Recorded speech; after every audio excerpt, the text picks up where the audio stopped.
Otsailaren 28 izan genuen hemen Iñaki Urrebaso, eta gaurkoan eztabaida saio bat antolatu dugu.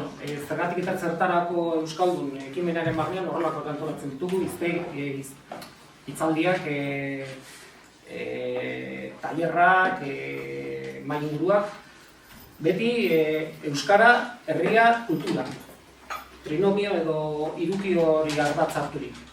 Gaurkoan, eztabaida saio bat prestatu du. Eztabaida saio antolatzen ari ginelekan, bi lagurek, bi antolatzailek esaten genuen ezpata saioan egin nuen. Bueno, ez du aserrik nahi, ez du liskarrik nahi, ez du horrelako sesiorik nahi, baina bai, iritzi ezberdinak kontra jartzea. Iritzi eta irizpide ezberdinak aurrez aurre jarri, eta, adostasun batera heldu gaitezke hobe, eta posible ez bada, baldin badakigu posible zergatik ez den, hori ere bada zerbait. Gaurkoan gaia da euskara eta abertzaletasuna. Euskal nazionalismo abertzaletasuna duela 130 urte inguru sortu zenetik, bere ardatzetako bat, bere oinarrietako bat euskara izan du. Ez bakarra, ez nagusia behar da. Baina, bai, azken 130 urte hauetan, egon diren familia, talde, korriente guztien artean denentzat euskara zutabe izan, erreferentzi izan da. Eta euskararen azken 130 urteetako ibilbidea abertzaleen eraginik gabe, nik uste dut ezin dela ulertu. Orduan, nik uste dut momentu ona, ez da momentu ona den, baina, zilegi dela balorazio bat egitea, zer eman dion batak besteari. Eta, baina, hori baino gehiago, gaur egunean harreman hori zertan den, eta etorkizunera begira, zer espero dezakegu. Eta hortarakoz, 3 lagun ditu, 3 gonbidatu, 3 izanari, koimainakoak 3. Jose Manuel eta Julen, Ainoak aurkeztuko dizkizue, bera da moderatzaile. Baina, moderatzaile ez ezik, parte hartzaile ere bada. Zaila da biak izatea. Baina, gogo eta sakona egin ditu gai honen inguruan, eta parte hartzaile ere izango da. Bere iritziak emango ditu, eta entzune ditu gainera. Ainoa Larraña, kazetaria, ez? Abokatuan. Abokatuan, baina komunikazioko irakaslea, kazetaritza munduan sartuta. Mondragon Unibertsitateko irakaslea, eta azken aldi honetan beste 3 lagunekin oso lan interesgarri du, Eneko Bidegin eta 3. zein da? Zurine Magurekin. Euskal Herria komunikabideetan nola zirudikatu da den. Hori guretzat ere hurrengo baterako interesgarri. Ezin ditu. Aurrera. Batzalde hon danoi, eta hori, azalpen gehiagori gabe, aurkeztuko ditut alde batetik Jose Manuel Odriozola, altzogarra, altzotarra, berak bere burua autodidakta moduan definitzen du, polita, gustatu zai definizio hori. Azken hamarkadetan udal euskaltegietako irakaslea izan da, eta soziolinguistika lanetatik abiatuta, hizkuntzaren eta nazio identitateen arteko harremanak eta munduko hizkuntza minorizatuen esparrua aztertu ditu. Eta, hainbat eta hainbat iritzi artikuloz aparte, hainbat liburu ere idatzi ditu. Barkatu, mobil hori norena da?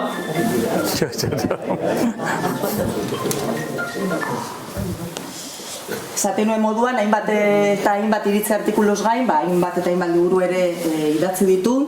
Hizkuntza, kultura eta gizartea, euskalgintzaren lekukoak, abertzaleak eta euskera, niri bereziki asko gustatu zitzaidan bortxaren kontakizunetik kontakizunaren bortxara, eta azkenan oragoaz euskalduntasun honekin. Bestalde batetik, Julen Zabalo daukagu, basauriarra, baina bera goin Zeberion bizi da. Historia eta geografia ikasi zuen Deustuko Unibertsitatean, eta geografia politikoan doktorea da Euskal Herriko Unibertsitatean. Euskal Herriko Unibertsitatean soziologia eta gizarte langintza saileko irakaslea da, eta parte hartu ikerketa zentruko kide. Eta, bere intereseko gaiak nazio ikuspuntuari lotuta, identitatea, nazionalismoen diskurtsoak, euskara, herritartasuna, euskal estatua, gizarte mugimenduak eta gazteen sozializazioa. Orduan, behin aurkezpenak eginda, bakoitzari 2 minutuko tartea eskainiko dizuet, librean abertzaletasuna eta euskaltzaletasunari buruz daukazuen iritzia botatzeko. Así Venga, Julen. Bueno, nik hasiera gordin bat egin nahiko nuke. Eta da, berez nazionalismoek osagai desberdinekin eraikitzen dituztela nazioak, aukeran daudela, eta osagai erabilienetako bat hizkuntza izaten dela. Baina horrek ez du esan nahi nazionalismorik ezin denik sortu hizkuntzari lotuta egon gabe. Badaude nazionalismoen artean hainbat adibide hizkuntzari bat ere garrantzirik ematen ez diotenak, eta nik uste dut denok ezagutzen ditugula, ez? Orduan, teorian, eta beste nazionalismo batzuek eta baita hasierako euskal nazionalismoak, Sabino Aranaren nazionalismoak, teorian abertzaleek, eta abertzale izaten jarraituko lukete, abertzaleek euskarari edo hizkuntzari horren besteko garrantzirik eman gabe, nik ez dut esaten guztiz baztertuta, baina teorian posible litzateke Euskal Herri abertzale bat euskarari lehentasunezko leku hori edo eman gabe. Ondo, gogorra zidozu. Bai. Jose Manuel? Arratsaldeon. Ni ez da gogorra edo nola hasiko naizen. Kontua da, bertsolaren artean esaten dela etxetik eramandako berso bat etxean pentsatu, erman baldin bada, orduan Andoniri behin uste dut irakurri niola, esaten omen dute berso horrek etxean lo egin duela. Alegia, berso pentsatua da, eta ez da improvisatua. Orduan, nik ere nire ideia asko etxean pentsatua dira, etxean lo egin dute, hobeto esan, hori espresio hori ere betzen du Andonik etxean lo egindako bersoa. Orduan, etxean lo egindako ideia batzuk zehatuko dizkizu, eta honekin aurkeztuen gisa. Igaro berri diren hauteskundeetan garbi ikusi da, euskaren arazoak ez duia inonako arretari jaso indar abertzalen aldetik ETB batean eta bian egin diren mai ingurutan. Berbada ikusiko zen dituzten mai inguruiek, bat euskaraz da beste erderaz. Alderdi politiko espainolin aldetik euskaren gaia modu bidegabean tratatu izan denean, mai inguruan parte hartzen zuten politikari abertzalen aldetik ez dute ia inolako erantzuni jaso. Euskarari, euskalduntasunari, euskal kulturari, identitate euskaldunari, euskal herriari, bizkarra emanda bizi dira gure abertzaleak oro har. Hala ere, euskaldunek eta euskal herriak duten arazo existentzial nagusia euskara eta euskalduntasuna dira. Persona eta herri gisa euskaldunek iden gaituen euskara delako. Euskaren arazoa ez da koiunturala, estrukturala da eta existentziala. Indar politiko abertzalentzat euskaldunen eta euskal herriaren ongizatea ez dago loturik nazio euskaldunaren egoerarekin. Ongizate material eta sozialarekin bakarrik lotzen dute euskaldunon ongizatea eta zoriontasuna. Laburbilduz, nazio eta hizkuntza arazorik ez duen herri batean egiten diren politikak egiten dituzte Euskal Herrian eskuineko eta ezkerreko indar abertzaleek. Gure abertzaleen ustez, politika sozialak eta politika nazionalak ez daude lotuta. Eta politika sozialak egiten dituztenean, uste dute politika sozial horien marko nazionalak ez duela zerikusirik politika sozial horiekin. Hala ere, gauza jakina da, nazioka eratua dagoen mundu batean bizi garela. Nazionalismoaren indarra oraindik mundua egituratzen duten ardaz nagusietakoa da. Eta munduko edozein estatutan egiten diren politika sozioekonomikoak aldi berean politika nazionalak direla. Politika sozioekonomiko horien onuradunak sujeto nazionalak direlako eta ez munduko herritarrak. Eta bukatzeko, azken argibide bat, ez dakit hau beharrezkoa den, baina hau azkeneko liburuaren eskuti dator eta azkeneko liburua beste bada, ez da hor datorren hori. Ni abertzalea eta nazionalista naiz, hizkuntza, kultura, historia, lurralde eta identitate nazionalari dagozkion gaietan. Baina antinazionalista naiz, edo antiabertzalea, nik sinonimo bezala erabiltzen ditut abertzaletasuna eta nazionalista, edo nazionalismoa. Badakit, inabardurak badaudela eta batzuentzat ez direla sinonimoak. Bueno, esaten nuen, baina ni antinazionalista naiz, justizia sozioekonomikoari dagozkion kontuetan. Justizia nazionalari dagozkion auziak, ez dakit inoiz entzun duzuen justizia nazionala, justizia soziala egunero entzuten dugu, justizia nazionala dietzen dio nik hain zuzen ere hizkuntza identitate eta kultura eskubidei dagozkien justizia, hori badirudi ez dela existitzen. Orduan, justizia nazionalari dagozkion auziak hala nola hizkuntza, kultura, identitate nazionala eta bar, nazio bakoitzaren esku egon behar lukete ondo bidean. Eta justizia sozioekonomikoari edo sozialari dagozkion erabakiak munduko nazio pobreenak eta pobretuak kontuan hartuta egin behar liratekela nire ustez. Bueno, hau zera da azkeneko liburuan egin dituan gogoeta batzuen ez da, laburpena da. Ondo da.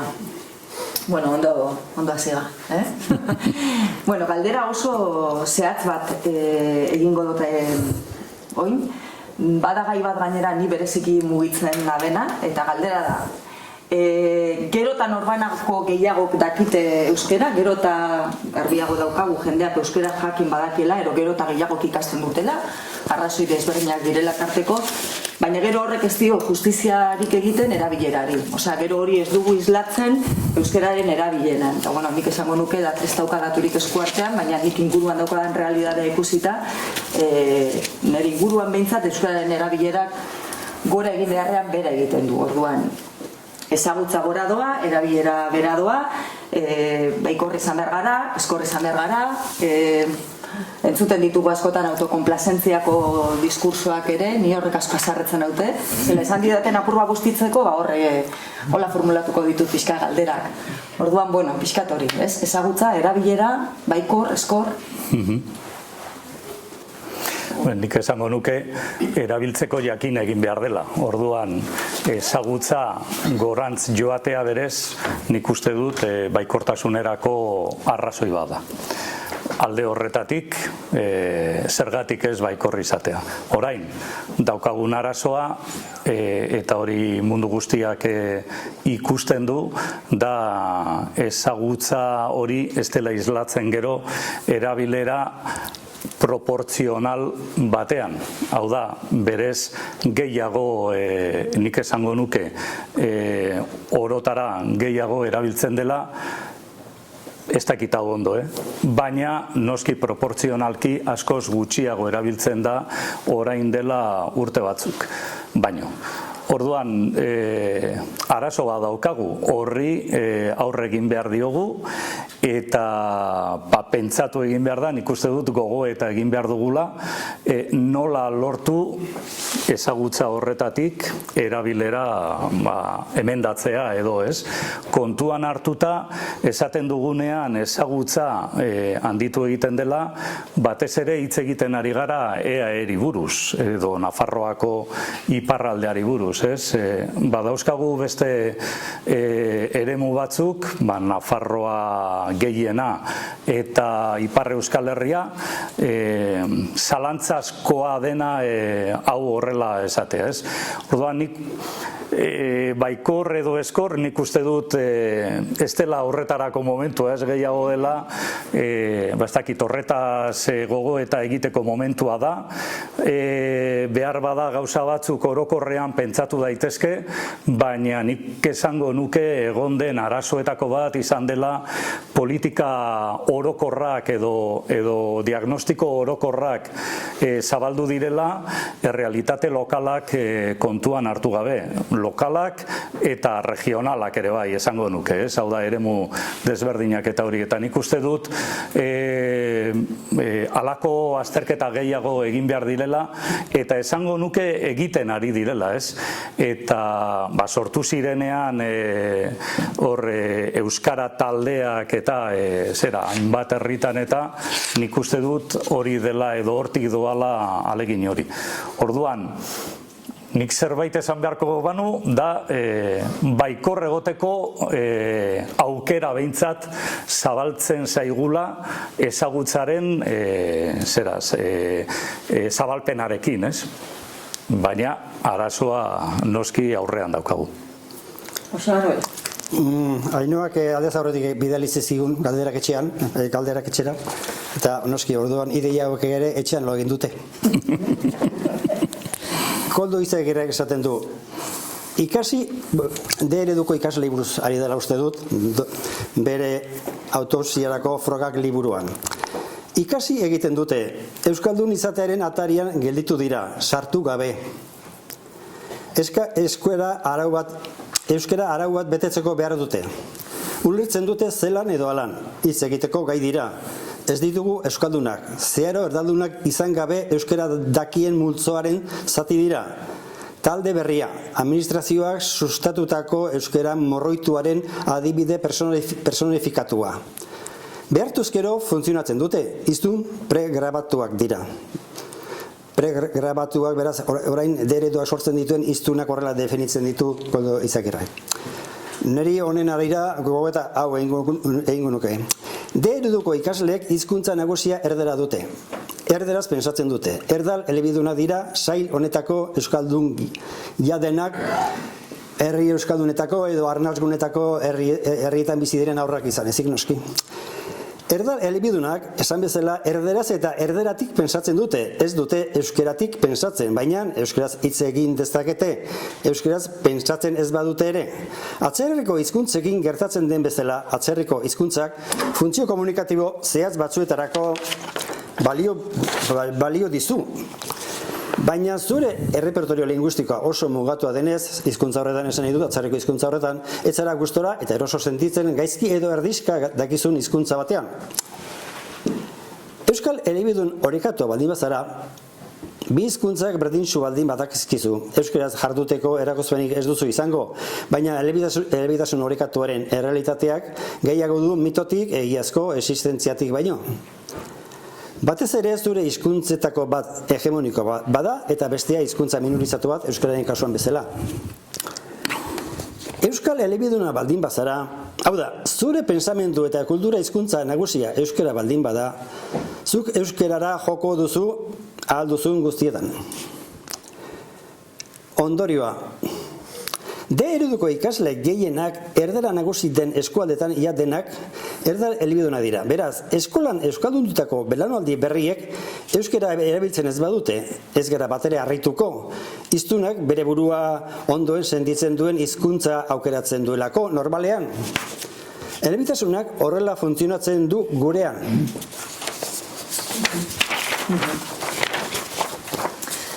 Osondo. Nahi dozuenean eten, bale? Nik galdera desente dauzkat, baina zuek altza eskua eta galdetu. Bueno, hauteskundeak pasa dira, hauteskundeen emaitzak hor ditugu, bero.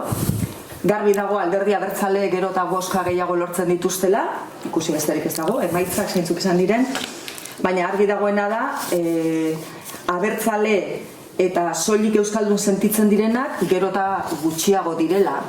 Izan alderdiak, izan norbanakoak, hau da, horregonda higadura bat, baina gero parean ikusten ditugu alderdi abertzaleen emaitzak eta emaitza horiek gora egiten dute. Zer gertatu da? Zergatik ari da hori gertatzen?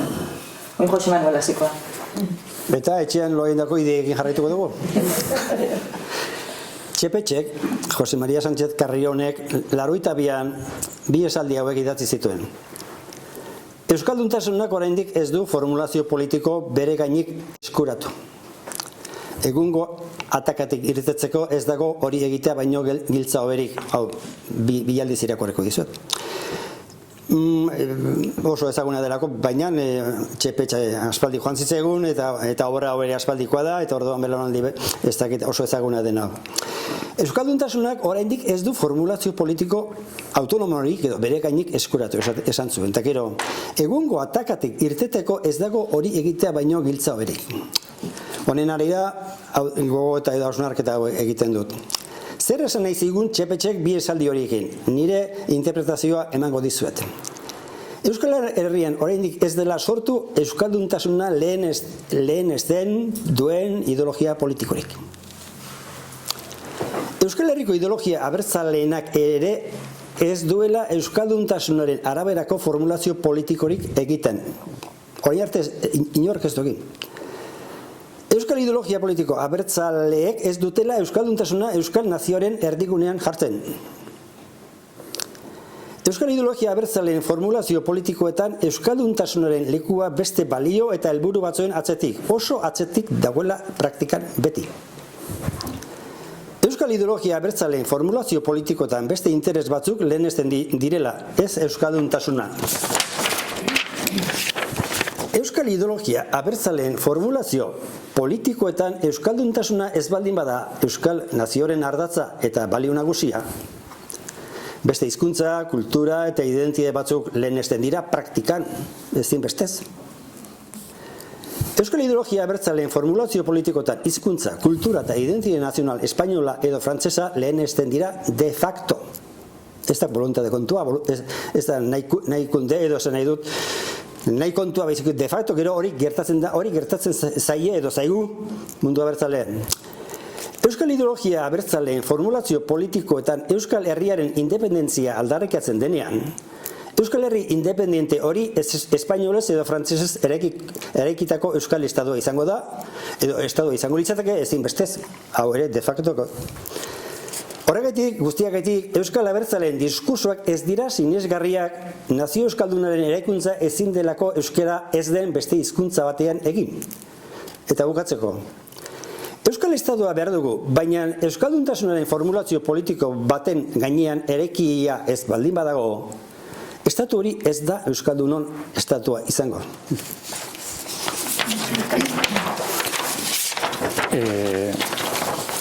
Abertzaleek nik uste dut antzeko kopuruak botoetan, antzeko kopuruak jarraitzen dute, edo antzeko kopuruak lortzen jarraitzen dute azkeneko 40 urtetan, gutxi gora bera. Sentsazioa daukagu, eta azkeneko hauteskundeetan horren adibide da, sentsazioa daukagu gero eta alderdi abertzaleak gero eta gehiagora doazela, azkeneko hauetan apur bat igonda, ez asko, eta begiratzen baditugu hauteskundeak EAN konparatzeko, EAN azkeneko 84 edo, ikusten dugu bi eren osatzen dutela alderdi abertzaleek, eta beti dago beste eren bat, eta gutxi gora bera, izan daiteke 155, 168, baina hor dago, alderdi abertzaleak hor mantentzen dira. Eta gero, beste alde batetik, nik uste dut hor dagoen arazoa, hasieratik dator, hau da, euskera benetan izan da abertzaletasunaren ardatz teorikotikat benetako motorea izan da, neurri handi batean bai, baina jende abertzale eta ez euskalduna gure artean ere, hau da, abertzaletasunaren gotorlekuetan edo, beti ezagutu ditugu abertzaleak izan da, nire ustez, abertzaleak izan da, baina abertzaletasuna beste osagai batzuetan kokatzen dute. Izan daiteke, eta normalean ikuste dut horrela izaten dela, ekintza politikoa,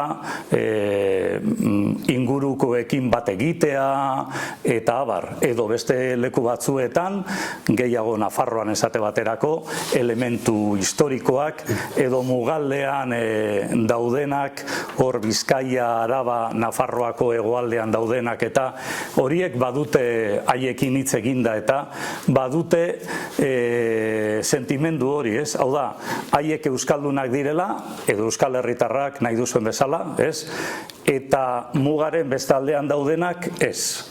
Besteak dira edo espainolak, edo herriosarrak, edo modu askotan definitzen da hori, Eta badaukagu beste aldetik ere, ipar Euskal Herrian badago edo egon da orain arte euskera erabili bat, eta horrek ez du islarik eduki abertzaletasunean, Hau da, nola begiratzen diogun abertzaletasunari eta ze ikuspuntu teoriko osatzen dugun, gero erantzunak halakoak izango dira. Pentsatzen badugu euskera dela ardatza eta oso zilegia da, eta izuzen ere 60 urtetan horretan ari gara, orduan, bai, baina hala ere abertzaletasunak, abertzaletasun politikoak nahi baduzue, aurrera egin du. Abertzaletasun politikoa nagusi da EAN, eta gero eta garrantzi handiagoa izaten ari da Nafarroan, eta gutxiago Ipar Euskal Herrian. Nik hor ikusten dut arazoa. Nola definitzen dugun, edo zeren arabera definitzen dugun, edo non ipintzen dugun ardatza, abertzaletasunaren ardatza, halako erantzunak edukiko ditugu. Bueno, horrekin oso lotuta, beraz, abertzaleok Euskal Herrian hizkuntza ardatz, gure hizkuntza nagusia euskera izan beharko litzateke, gure jomuga euskera izan beharko litzateke, ala ikusita momentu honetan Euskal Herria, gainontzeko beste hainbat herrialde moduan, globalizazioan sartuta, gero eta aniztasun gehiago daukan herri bat, jakinik guzti hori kudeatzeak duen konplexutasunak, euskera izan beharko litzateke gure helburu, gure jomuga eta gure hizkuntza estatu independiente hipotetiko batean hizkuntza ofiziala, ala gainontzeko hizkuntzak ere lekua, elkarbizitza, beste diskurso hori, darabilen beste diskurso hori, hizkuntza guztiak englobatu beharko lituzke, ala gure helburu izan beharko litzateke Euskal Herri independiente horrek euskara izate hizkuntza ofiziala. Hori laugarren galdera da, ezta? Bat ipurrillo bat egin dut. Bai, zeren eta nik etxean lo egindako hauekin etorren naiz eta jarri diot, elebitasunak ez digu balio. Beraz, horrekin lotua dago. Bai. Zer esan nahi dugu elebitasunak ez digula balio esaten dugunean? Muinean, mamian hause esan nahi dugu.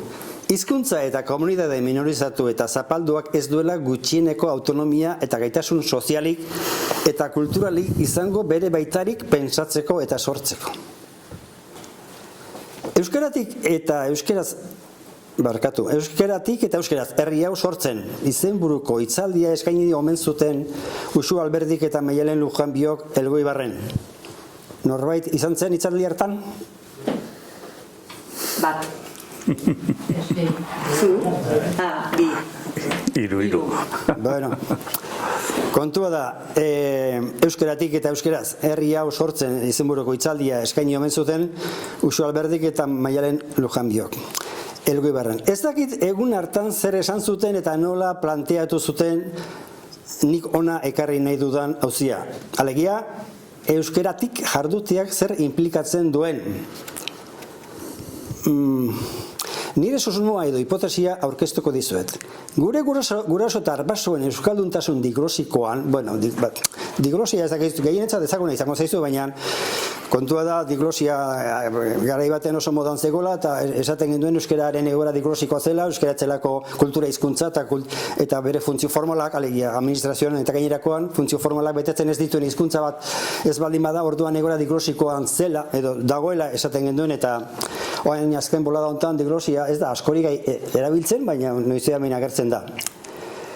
Bueno, nire susmoa edo hipotesia aurkeztuko dizuet. Gure guraso eta arbasoen euskalduntasun diglosikoan, euskalduntasunak batzuen autonomia relatibo bat, eta orduko euskaldunek euskeratik pentsatzen eta eraikitzen zuten euskaldun izateko nortasuna, naiz eta euskalduntasunura diglosikoa izan.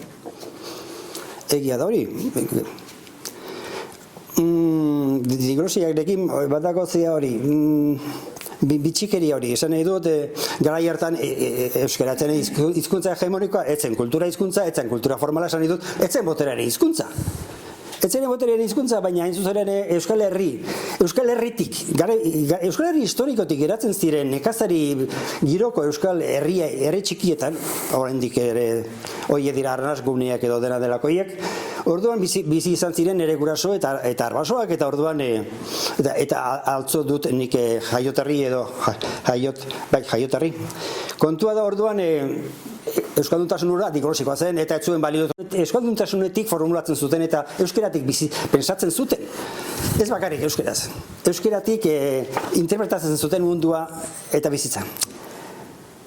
Gaur egun ez dago modurik euskalduntasun soziologiko, autonomo eta burujaberik eraikitzeko, barkatu. Gaur egun ez dago modurik euskalduntasun soziologiko, autonomo eta burujaberik eraikitzeko. Alegia, euskeratik eraikitako pensamentu, kultura eta mundu ikuskera bat tasutzeko. Badago euskaraz egindako literatura, bertsolaritza eta barta, badaude sektore batzuk euskeratik jarduten dutenak eta euskaraz pensatzen dutenak eta euskaraz mundu simboliko hori eraikitzen dutenak. Baina soziologikoki, herri honek ez du funtzionatzen euskeraz, hori ondo asko dakizu. Esan nahi dut, eskala soziologikoa naiz eta gero egon sektore batzuk, kulturgintzan eta bar, eta berbada hezkuntza eremuan egon daitezke horrelako isla batzuk, edo ze batzuk, gune batzuk. Bueno, goazen aurrera. Gaurko elebitasuna timo bat, gezur bat dela esan berri du Sarriona Indiak. Ez dakit irakurri duzuen hau, bain dela gutxi berrian egindako elkarrezketa baten esaten du. Gaurko elebitasuna timo bat, gezur bat dela esan berri du Sarriona Indiak. Zein da gure elebitasunen arazoa euskaldunok bizi dugun errealitate soziolinguistikotik begiratuta? Arazo hori era honetan azaldu daitekela uste dut.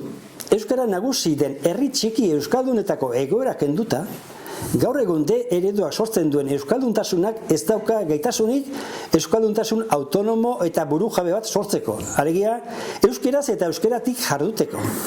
Euskainola izan daiteke horren sintoma bat. Erdal elebitasunaren lanak eta emaitzak dira horiek, eta hizkuntza nagusia erdera dugun bitartean ezin dugu Euskal Herririk eraiki. Nire biloak, bi bilo bat ditut, eta 7 urtekoak Hernani bizi da, Hernani ez da herri. Arnasgunen barruan dago, baina Arnasgunen barruan egoteko herri handia da, eta ez du zer ikusirik adibidez, altzo edo amezketa edo alegiko euskalduntasunarekin. Baina ez da ere Donosti bat, ez da ere Irun bat, esan nahi dut erdibideko herri bada, eta orduan euskara bagadu nolabiteko presentzia Hernanin. Ikastolan hasi ziren, gure ume horiek, eta hoien euskalduntasuna, esan nahi dut interferentziak, esan nahi dut hizkuntza hegemonikoaren presentzia, beraien aispersiotan, itxogarria da. Bueno, guazen aurrean. Uz dezagun euskaldunen egoera zehatza eta gainbegira dezagun munduko hizkuntza minoritzatuen egoera. Errealitate soziolinguistiko mundial horren argazki bat hau izan daiteke. Herrian herriko hizkuntzari eusten dioten herri eta nazioetako hizkuntzak dira, herrian herriko hizkuntzari eusten dioten herri eta nazioetako hizkuntzak ez dira gai hizkuntza hegemoniko nazional eta globalari, inglesari alegia, neurria hartu eta nortasun kultural autonomo bat eraikitzeko. Hau oso interesantea da, esan nahi dut, badakigu hain zuzen ere UNESCOren txosteren bidez, munduko hizkuntza gehienak, estadurik gabeko hizkuntza horiek gainbera dihoaztela, eta mende honen buruan horietako gehien zuenak edo, desagertze bidean daude, eta desagertu ingo direla, esan nahi dut hori gauza jakina da, eta hortarako UNESCOren txostenak irakur besterik ez dago. Baina kontua da, hizkuntzari eutxita ere, kultura desagatu egiten dela. Alegia, kulturarik gabeko hizkuntzak bihurtzen direla, zeren eta kultura izango litzateke, esan nahi dut, hizkuntza hegemonikoen, gure kasuan, frantsesaren eta espainolaren kontua da, kultura kontua. Esan nahi dut, badako noski euskal kulturaren lehen esan duan bezala badaude sektore batzuk, eta literatura izan diteko itako bat, eta euskaraz liburu interesgarriak argitaratzen dira euskaraz, eta euskal literatura gerota zeagoa dago, esan nahi dut interesgarriagoa dago, baina soziologikoki gero eta gutxiago pensatzen dugu euskeraz eta ez dugu pensatzen euskeraz. Eta hori gertatzen da mundu mailan, ez zaio guri bakarrik gertatzen, hizkuntza minoritzatuetan gertatzen ari dena da hizkuntza mantenduaren kultura aldetik asimilazioa dagoela. Orduan, asimilazioak jaten baldin badizu zure hizkuntzaren edukia kulturarik gabeko hizkuntza batekin noragoaz, hori da kontua. Kulturarik gabeko hizkuntza batekin noragoaz, eta nora doaz hizkuntza guzti horiek. Bueno, laburbilduz, herrien herriko eta nazio-nazioko hizkuntza minorizatu eta zapalduari eusita ere, ez dago modurik pensamentu eta identitate autonomo bat sortu eta sozializatzeko. Lehen esan dut. Argiago esan da. Hizkuntzari nola edo ala eusteak ez dakarrela hizkuntza horretan pentsatzeko eta hizkuntza horretatik jarduteko gaitasunik. Alegia, elebitasun asimetriko horrek, elebitasun asimetriko horrek ez duela balio pensamentu eta nortasun propio bat konfiguratzeko. Elebitasun duin eta onargarri batean hizkuntza bakoitzeko hiztunek, elebitasun duin eta onargarri batean hizkuntza bakoitzeko hiztunek gaitasun komunikatibo eta kultural autonomo bat izan beharko lukete, identitatea edo nortasuna hizkuntza bakoitzaren araberako izango bada. Bestela, hizkuntza hegemonikoan pensatu eta hizkuntza dominatuan hitz egingo genuke eta hori ari zaigu gertatzen eta hori ari da gertatzen hemendik kanpora. Ez dirudi halako elebitasun bat onargarria denik. Izan ere, elebitasun asimetriko horretan herrien herriko edo nazioko hizkuntza hitz egitek ez luken nortasun eta identitate kulturalik berresaten ari nahiz, behin da berri gauza bera. Eta zertarako balio du, hau ere esan dut, eta zertarako balio du herri identitate kultural bat sortzeko balio ez duen hizkuntzak eta bukatzeko. Euskararekin daukagun arazo bakarra ez da erabilerarena, betik hor gabiltza erabilera, ez dugula erabiltzen, da gutxi erabiltzen dela eta bar, baina hori ez da bakarrik. Eta gainera hori sintoma bat besterik ez litzatek izango, Euskararekin daukagun arazo bakarra ez da erabilerarena. Erabiltzen dugun euskara ez baldin bada gai euskaratik sortutako nortasun individual eta identitate kolektibo bat eraikitzeko ez dugu ezer egiten euskara nola edo ala erabiltzarekin. Problema ikaragarria da, ez da bakarrik hizkuntza kontua, ez da arazo linguistiko bat. Arazo sozial eta kultural bat daukagu. Eta esan bezala, hau munduko hizkuntza minorizatu guztien kasua da. Nik bat egiten dut hor euskerari buruz hitz egiten denean dauzkan oztopoak eta aurrera egiteko zailtasunak eta abar. Nik ala ere eta gaia abertzaletasuna eta euskera izanik nik esango nuke eta esatera noa berez euskal nazionalismoa abertzaletasuna ezela sortu berez euskara erdigunean ipintzeko edo salbatzeko edo hori euskararen aldeko mugimenduak hori egin dezake. Euskararen aldeko mugimendu batek ze helburu dauka? Euskararen alde egitea. Alderdi nazionalista edo nazionalismoak edo euskal nazionalismoak ze helburu dauka? Ez da euskera bakarrik, baditu beste helburu batzuk ere. Nik definitzen dut nazionalismoa mugimendu politiko modura. Hau da, nazionalismoak orokorrean sortzen dira helburu politiko batzuekin. Helburu politikoak. Hau da, orain arteko helburu nagusia estatu bat izan da, estatu independiente bat lortzea. Egon daitezke edo badaude beste maila batzuk edo helburu horietan, baina esan dezagun euskal estatu bat lortzea izango litzateke euskal nazionalismoaren helburua. Taktika eta estrategiak desberdinak direla eta hori. Orduan, helburu nagusia hori izanik, edozein mugimendu politikok, edozein alderdi politikok begiratu behar du egoera zein den. Egoera zuk markatu duzu gaur egun nolakoa den. Gaztelania eta frantsesa ez ditugu ukatuko, eta beste hizkuntza batzuk, eta beste kultura batzuk, beste erlijio batzuk azken batean kulturak etortzen ari dira, etortzen ari dira baino bertan daude, hori guztia kudeatu behar da. Hori guztia. Hau da, alderdi politikoak begiratu beharko dio batez ere, edo hori da bere helburu nagusia, estatu bat lortzeari, eta orduan estatu bat lortzeko mugimendu politiko bat zabaldu behar dut, osatu behar dut, osagai desberdinen arabera, hasieran esaten nuen bezala, eta euskararen aldeko mugimendu batek euskara nola salbatu, aitzinarazi edo hori begiratu beharko du. Osagarriak badira, asko hobeto, baina kasu guztietan, eta ikusten ari gara, kasu guztietan ez dira elkarren osagarri. Eta orduan horrek zapusketa sentsazio bat sortzen dio euskaldunari edo euskararen aldeko militanteari edo, ez? Baina hori da egoera. Eta oraindik hirugarren faktore bat ipiniko dut mailaren gainean, eta da nazionalismoaren eta euskal nazionalismoaren definizioa berez aldatzen ari da.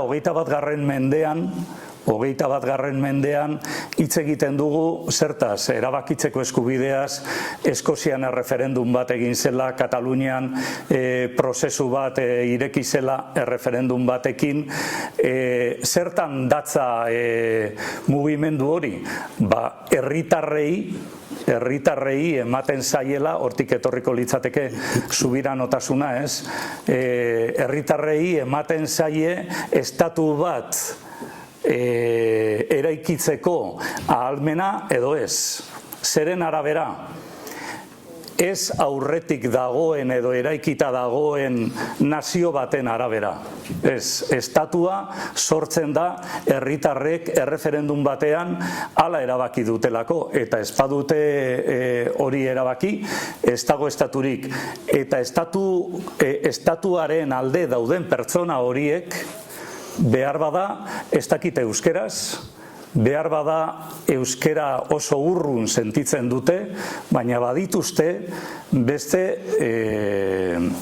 beste sari batzuk edo, nolabait esan da, estatu horretan. Izan daitezke sozialak, sozioekonomikoak, ekonomikoak, hori inkestetan, naziometroak egiten ditu aldiro inkesta batzuk, ez? Euskal Estatuaren alde ze egoeratan egongo zinateken eta hori, eta oso deigarria da ikustea nola nola independentziaren kontra dauden horiek, nola gero esan ezkero, eta imaginatu, gizarte zerbitzu onak edo segurantza edo hobea egongo balitz, orduan konforme egongo zinateke Euskal Estatuaren alde bozkatzeko edo, eta baietza ematen dute. Hori ja ez da nazioa. Hori da... Adi, 10 minutu barru, eraikineko ateak itxiko ditugu. Ez utzi, ezer bertan. Eskerrik asko, gracias. Lasai, ez da jaga inora min barruan geratuko. Bueno, horrela laburtuko dut. Horize, badaukagu kultura nahasketa gainetik, eta hitz hori parkatu, gainetik kendu ezin duguna. Hori hemen dago. Pertsona horiek beste ohitura batzuk dituzte, beste kultura batzuk dituzte. Nazionalismoak orokorrean, eta euskal nazionalismoa berdin, baditu helburu politikoak, euskal estatu bat lortzea.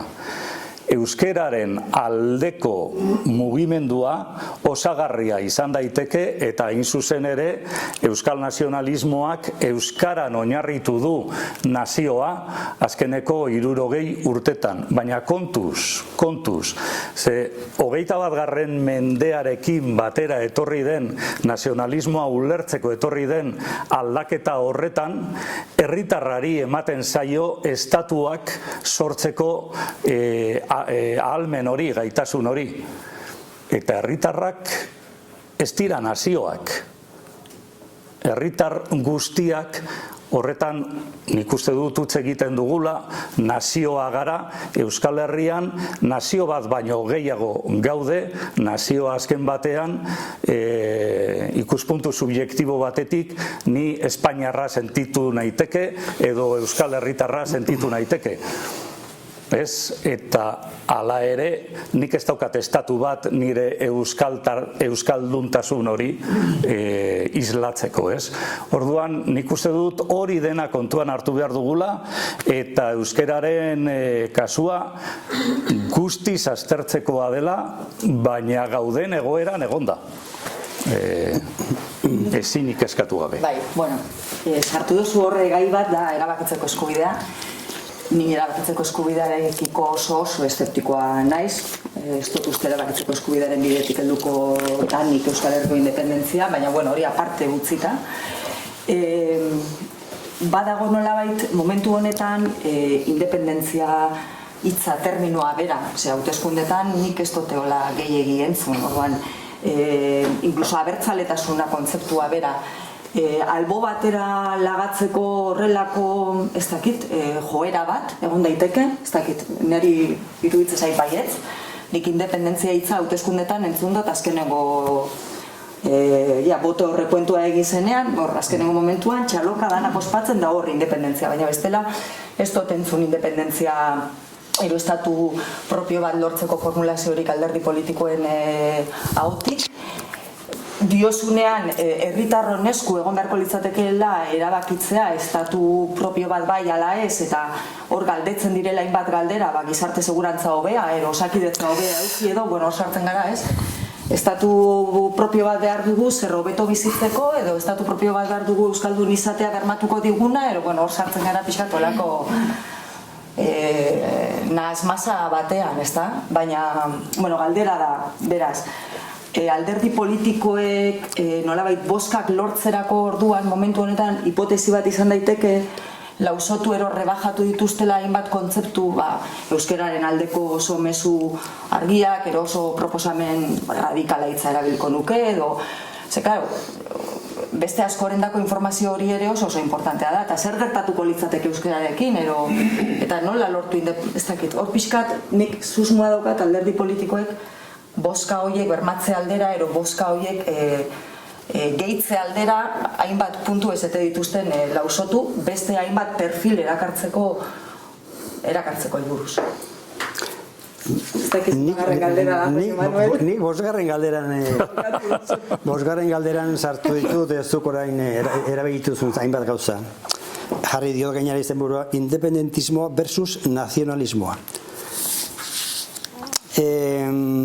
Abertzaletasunik eta nazio identitaterik gabeko independentismoari kakotxartean abertzaletasun soziala deitu izan dio zenbaitek.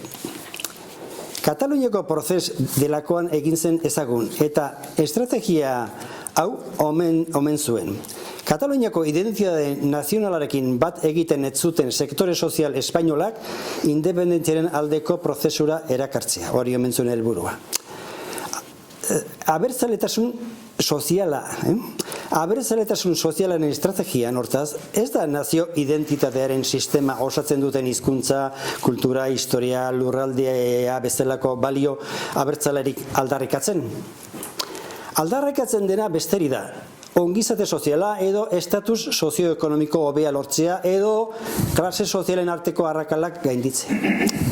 Katalunia independiente batean jendearen ongizate eta zoriontasuna ez litzateke lortuko justizia nazionala dei dezakeguna lortuta, justizia nazionala lehen aipatu dut, niretzat zer den eskubide linguistikoak sozialak, eskubide kulturalak, identitate eskubideak eta abarri dagozkien justizia izango litzatzek nerea.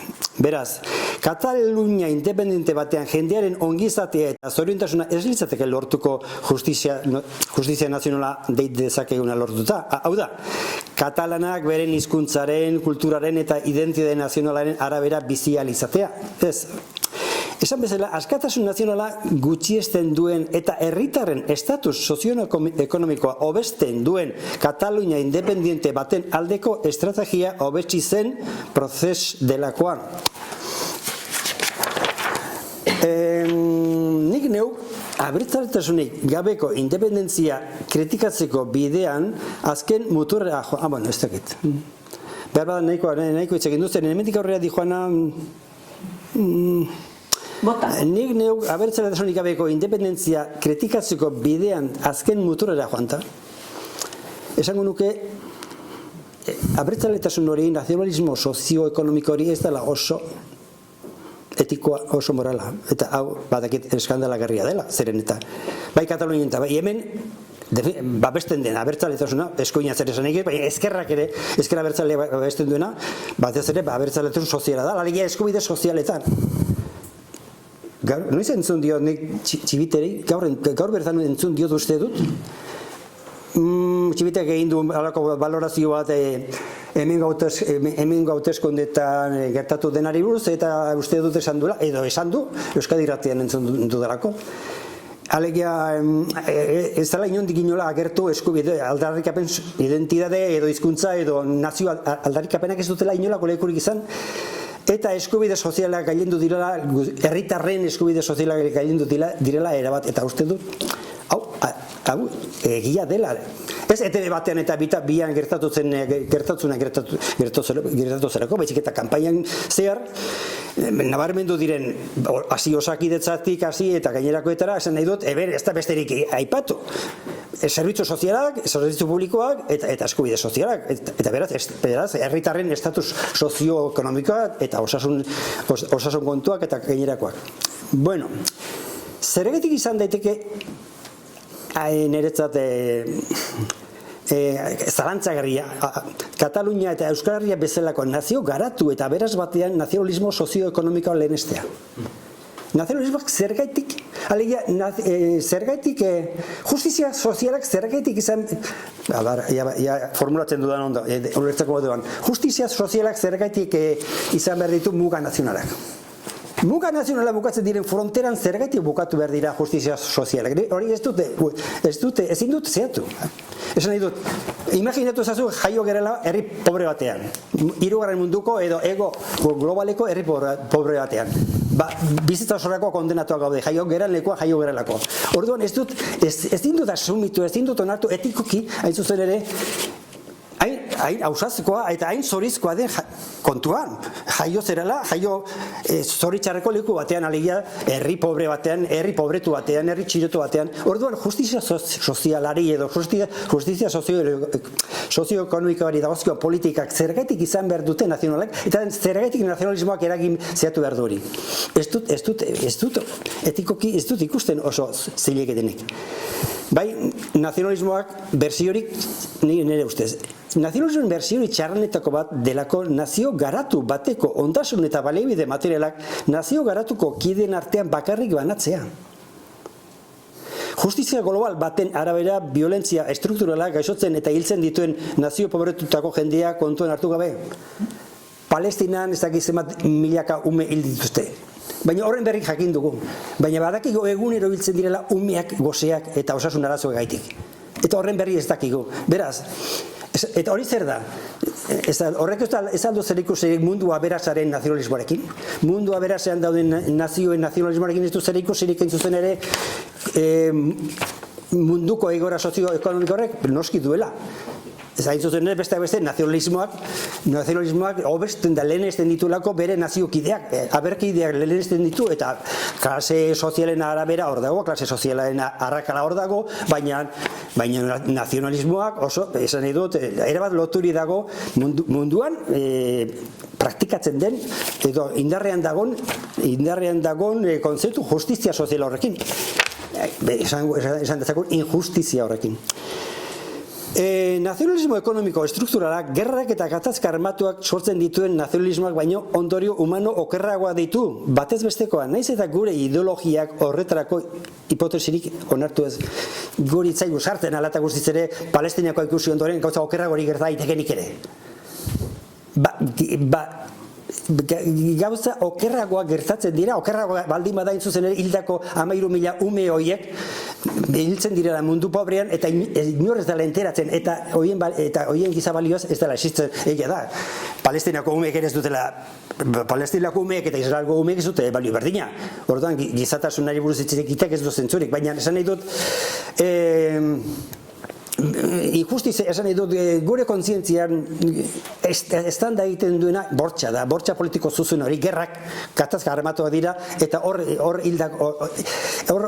ikusten ditugun irudi horiek sartzen zaizkigu, eta noski. Ikaragarria da, hain zuzen ere, Palestinan gertatzen ari den genozidio hori. Baina genozidio badago, genozidio estruktural bat badago, eta beste hori armarik gabe egiten da, Gainera ez dago zeharik, ez dijo soldadurik umeak hiltzea. Hiltzen dira umeak edo pobreak, hain zuzen ere, baldintza ekonomiko, gutxieneko baldintza ekonomikoa falta zaizkielako. Eta bukatzeko, niretzat, abertzaletasun eta nazionalismoaren balio moral eta politikorik handiena gizateriaren aniztasun linguistikoa, kulturala eta identitarioa zaintzea datza. Nik gaur egun nazionalista abertzalitzateko motibo bakarra, herri baten nortasun linguistiko, kultural, historiko, herri historikoen balioetan ikusten dut, zeren gainerak hori, alegia nazionalismo sozial hori, nazionalismo sozioekonomiko hori herri garatuetan ez da oso zilekia. Beste kontu bat esan nahi dut, herri pobreetan nazionalismo sozialek izango luke behar bada bere funtzioa. Esan nahi dut, Venezuela eta olako lekuetan, zeren herri horietan nazionalismoa oso potentea da, baina ez zuzen ere nazionalismoa bat ez ere soziala da. Eta esan nahi dut, herri ez garatuetan nazionalismo sozialak izan dezake funtzio positibo bat, moral bat eta praktikoa. Esan nahi dut, onargarri bat. Baina herri aberaz, mundu aberazeteko herri batean nazionalismo soziala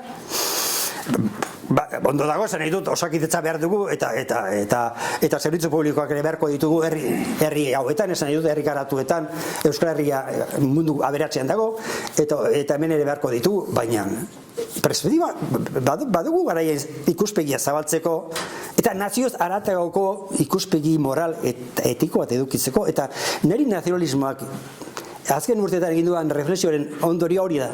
Gaur egun nazionalismoak zentzurik baldin badu, abertzale izateak zentzurik baldin badu, da hemen dagoen ondare kapital linguistiko, alegia euskalduntasuna babesteko, garatzeko eta zetzeko. Eta ez, hain zuzen ere, hobeto bizitzeko, alegia gainerako estatu garatuetan baino estatus hobea edo datu hobeak eta osasun hobea, sentitzen dut, baina hola pensatzen dut. Independentismoa kontzeptua, terminoa, nondik sortu zen? Nik esango nuke ezker abertzaletik ez zitzaiolako asko gustatzen abertzale terminoa, ez beti identifikatu duelako EAJ-rekin edo gauza zaharrekin, eta orduan nik uste dut ezker abertzaletik batez ere sortu zela independentismo termino hori apur bat bereizteko esan nahia berdina izan da. Soberanismoa lehen azaldu dut, erabakitzeko eskubidearekin batera doa, eta da gauzak ulertzeko modu desberdina, hau da orain arte edo 20. mendean zer pentsatzen genuen, nazioa existitu egiten zela eta nazioari eskubide batzuk aitortu behar zitzaizkiola. Horregatik hain importantea zen kolonia izatea, edo koloniatzat jotzea norberaren burua. Gero nazio batuetan bazegoelako zera bat, arau bat edo esaten zuena horiei independentzia bideratzeko edo aukera eman behar zitzaiola. Pentsatuta zegoen nazioa munduan nahiko nabarmen egonezkero negoziatu alzela nazio horrek estatu bat sortzea, ez? Negoziatu izan zitekeen insurrekzioaren bidetik, ikusi ditugu halako adibideak, ez? Kolonia zarelako, negoziatu duzulako, eta horre ongo litzateke esate baterako etaren azkeneko alegina, eta abar, horrek atzetik dauka nazioaren ikuspegi homogeneo bat edo. Hau da, Euskal Herri osoa nazio bat da, eta orduan nazio horrek, herrialde horrek, eskubidea du estatu bat osatzeko. 21. mendean aldatu egiten da, arrazoi asko direla eta hau teoria liberal batetik dator. Hori, hau da, liberalismoaren eragina dauka. Eta da, pertsona bakoitzak, norbanako bakoitzak, herritar bakoitzak, boterea eduki behar duela gauzak erabakitzeko, ez? Hortik dator burujabetzarena, naiz eta horrek beste konnotazio bat eduki duen, edo subiranotasuna, ez? Hau da, herri subirano bat, zertarako, gauzak erabakitzeko. Herri subiranoa da, herritarrek nahi dutena egiten duena, ez? Eta horren barruan estatu bat. Zer gertatzen da kasu horretan? 151 behar dugula Euskal Estatu bat lortzeko. Nik ez dut esaten hurbil ikus dezakegunik, ez ezerrez. Nik esaten dudana da gaur egun, eta hurrengo urtetan argi dago horrela dela, ezin dugula esan gu nazio bat gara eta independentzia eman behar digute nork. Nazio batuek, Europar Batasunak, Espainiak eta Frantziak, nork eman behar digu independentzia. Gaur egun independentzia ez da eskatzen. Gaur egun eskatzen dena da autodeterminazio erreferendum bat. Ulertzen delako erreferendum horretan errespetatuko dela herritarren gehiengoaren iritzia. Nik ez dut esaten hori oso faktible denik ez ezerrez, baina gauzak hortik doa. Orduan, subiranotasun kontzeptu hori hortik doa, 151 behar dugu, eta zerk lotzen du 151 hori Euskal Estatu baten proposamenari? Hainbat gauza. Baina ja ez dugu hitz egiten ja nazio batez, hitz egiten dugu osakidetzaz edo besteaz edo nire herrian ez dakiz zer, euskera eta gai asko daude hor, bakoitzak helduko dio bati eta alde horretatik nik argi esaten dut arrazoi osoa duzula, badago mezu abertzale nabarmenaren beherapen bat, zergatik beste jende bati ere helarazi nahi diozulako zure mezua. Hortik doaz gauzak. Orduan, datu bat ematearren, nire ustez oso esanguratsua da. Naziometroak hori urtero egiten ditu inkestak eta galdera bat da, eta galdera hori beste batzuek ere egiten dute, independentziaren alde zaude, Euskal Herriaren independentziaren alde zaude, kontra, eta hor, laurden batek edo, 22, 24, 26, erantzuten du baietz, ez? Eta orduan, horregoten dira egunkariak eta esaten abertzaletasunaren independentzia nahia behera doa edo estankatuta, eta naziometroak egiten du beste galdera bat. Eta da oso termino nola esango dizuet legaletan edo, erreferendum bat antolatuko balitz eta Espainiak edo Frantziak onartuko balu eta Euskal Estatu bat sortzeaz galdera egingo balitz, zuk zer erabakiko zenuke. Horrela gutxi gora bera, horrela zera definituta. Eta hor, gehiengoak Euskal Estatuaren alde egiten du. 155, 57, eta Euskal Estatuaren kontra gutxiagok egiten du. Hau da, Euskal independentziaren kontra gehiago dira, edo gehiago daude, independentziaren alde daudenak baina Euskal Estatuaren alde gehiago daude, Euskal Estatuaren kontra daudenak baino. nire ustez oso esanguratsua da. Horrek esan nahi du Euskal Estatu bat sortzea, eta horregatik esan dut lehen nazionalismoaren helburua horixe dela, Euskal Estatu bat sortzea bada helburua, beheratu beharko dugu... Baina nik ez dut ikusten diferentziarik Euskal Estatua eta independentziaren artean. Osa, de facto azkenean, azken emaitza berdina da. Estatu independiente bat sortzea, orduan ez dut ikusten... Ez dakit, termino aldetik, nik ere ez. Bigarren galdera, ez dut ikusten, da gero, bigarren galdera julen da, esaten duzu, autodeterminaziorako eskubidea, bada nazio batuak onartuta daukaten eskubide bat, badirudi obsoletoa gelditu dela, edo ez dala gaur egun oso gauzagarri, herri zapalduentzat, momentu honetan ez dalako aktibatzen, ero dana dela. Eta erabakitzeko eskubidearen formula juridikoa non dago? Ze Kataluniak erakutsi digu, edo Espainiar Estatuak oso garbi erakutsi du, ez dala Espainiar Estatua zatituko. Orduan, legalki, juridikoki, Espainiar Konstituzioak ez dago onartzen, beraz, nondik ateratzen da erabakitzeko eskubide hori gauzagarria izan daitekela juridikoki bat, eta gero, bigarrena esaten duzunean, erabakitzeko eskubidearen filosofian badagoela norbanakoek erabakitzeko eskubide bat, hau da izango litzatekela estatu bat, zeinetan norbanakoek badaukagun erabaki ahalmena. Niri hori bertebratzea edo hori praxira eramatea oso zaila egiten zait, zer egingo genuke alderdi politikoen logika aldatu edo, bueno, eta sartzen gara, igual, erabakitzeko eskubidea eta independentziaren arteko eztabaidan. Eta euskaratik urruntzen gara, baina... Bueno, parkatu, baina esan nahi nizun, nik ere ez dut ulertzen ondo non dagoen diferentzia hori independentzia eta Euskal Estatuaren artean. Ez dut ulertzen.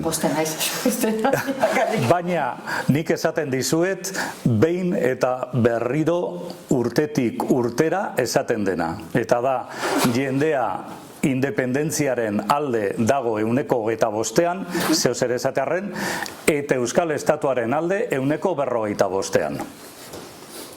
Hor utziko dugu kontu hori, baina hori horrela da. Zergatik behar bada, gu interpretatzen hasten garanean eta behar bada independentzia abertzaletasunarekin lotzen delako, gehiago, eskaera historikoa delako eta hori, eta orduan jendeak ez du abertzaletzat, bere burua abertzaletzat edo agertu nahi. Lehen pasatu zait, baina baneukan hemendik naziometroak egiten du beste galdera bat, eta da, 0-tik 10 nola kokatzen duzu zure burua. Eta da, ekologismoan, feminismoan, eta bar, ez? Eta bada abertzaletasunean. Orduan, atxikimendu gutxien lortzen duena, nahiko logikoa beste alde batetik, hau da, Euskal Herritarrek feministatzatago edo ekologistatzat jotzen dituzte euren buruak neurri handiagoan, abertzaletzat baino, ez abertzale izatea da 4,8, 4,9 edo, ez da heltzen bostera. Hau da, jendeak naiz eta alderdi abertzaleek EAN, bieren osatu, jendeak ez du nahi abertzale modura agertu, ez? Gauza askogatik. Orduan, kontua zein da, hortik datozela zerak, ez? Orduan, neurri handi baten, alderdi politikoek egin dutena da, ikusi horrek ekar dezakeen atxikimendua, eta horren arabera egokitu dute, beraien diskurso edo programa politikoa neurri batean, ulertzen dut nik? 150ra heldu behar bazara, atxikimendu gehiago lortu behar dituzu. Baina, nik uste dut, gogoan euki behar dugula gauza bat denbora guztian. Eta da, nazionalismoak osagai desberdinak biltzen dituzte. Pentsatzen badugu euskera eta euskal kultura dela erdigunea eta ia osagai bakarra, orduan asaldatu egiten gara. Pentsatzen badugu hori osagai badela, baina historia eta beste osagai batzuk besteak beste ongizatea, horiek ere daudela Euskal Estatuaren alde, orduan gauzak aldatu egiten dira. Eta nik galdera bat egin nahiko nizuke ere, bai? Bai, noski. Bai, zergatik kontrai hartzen duzu hain modu holan erabatekoan edo justizia soziala eta justizia nazionala edo? Ez duzu uste hor bateragarri direla edo? Zuk eta nik nola pensatuko genuke gai horri buruz, jaio bagina, herri, nazio, pobre batean. Hasi zaitez pensatzen. Edo hasi zaitezte. Nola pensatuko genuke guk gai hauei buruz, eta justiziari buruz, justizia sozialari buruz. Esango genuke, gu jaio izan bagina Afrikako edo Asiako edo edo Latinoameriketako herri pobre batean pensatuko genuen mundu aberaz bat badagoela,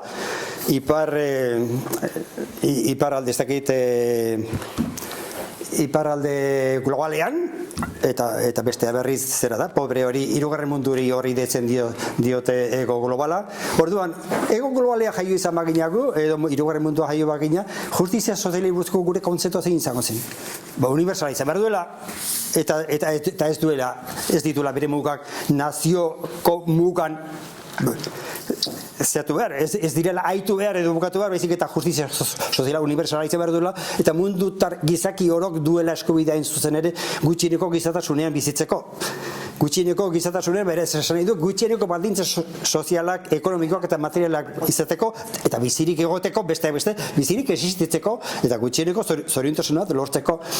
Horrela pensatuko genuke, esan nahi dut, zaren kokapenak, guk pentsatzen dugu gure kokapenen arabera.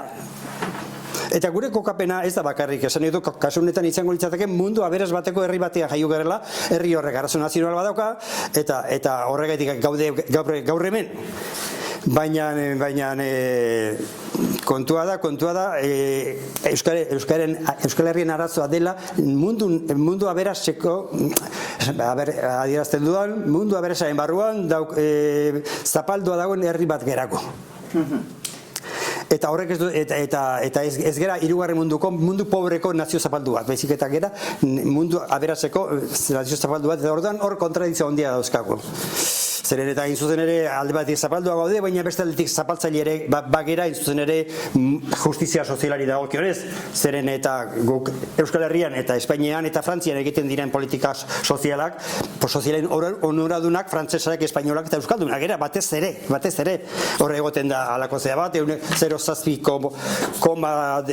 ez dakit ez dut uste hortara iristen denik ere laguntza edo kooperazioa, ez dut uste nazio pobrekeko laguntza gortara iristen direnik, baina hori simbolismo hutsa da, esan nahi dut jarrera simboliko hutsa da, horrek ez du zertarako balio, jendea gaur bertan munduan milioika pertsona bizi direlako ikeragarriko balditza misera beretan, orduan esan nahi dut, azken batean nik hori kokapen horretan askotan pensatzen dut, eta lehen esan duan bezala azken liburuan askotan zehatu zait hori.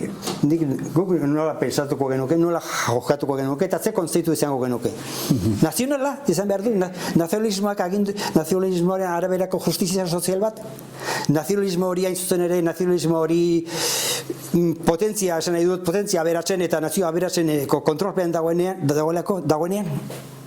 Ez zaitez zuzen nahi bitzen. Daukagu oso dikarrizketa interesantia, baina ja badare pertsona batzuk, eskerrik asko, Jose Manuel, baina bi pertsona bintzat ikusten ditut galderak egiteko gogoz, leheneko zen ez du, Jo?